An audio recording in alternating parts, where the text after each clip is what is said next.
Hey guys, Alex here from Industry Athletics. So we're going to talk about some body awareness, some body positioning that you hear coaches talk about a lot in any movement that we do. So it's pulling that core in, getting a nice, stable, solid core positioning.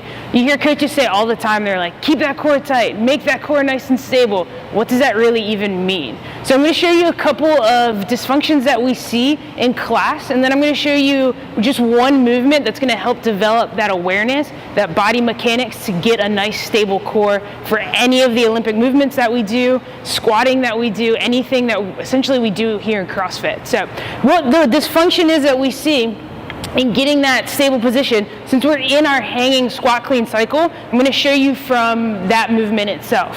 So if we're in that hanging position, we see a lot of overarching, right? So where my low back here is just really overarching, it just looks very uncomfortable. So from here, we also then see some rounding of the back, right? So where you're kind of rolling those shoulders forward, my low back is really just kind of being compressed and just not in a very comfortable position. So we can't develop a lot of power from that position. And then we, as coaches, will get a lot of complaints of low back pain, or what do I do about this? My low back is starting to hurt through this movement. So really want to focus on avoiding this position, get a nice stable position here, nice solid core where I'm pulling my belly button into my spine and I'm holding onto that bar, and I'm going to have a lot of power generated through that. So the movement that I'm going to show you guys to develop good, stable, solid position is called the cat camel. So you're going to come to your hands and knees. Okay. So when you raise your head up, you're going to dip that spine down, and then when that head goes down, you're going to go into that cat position.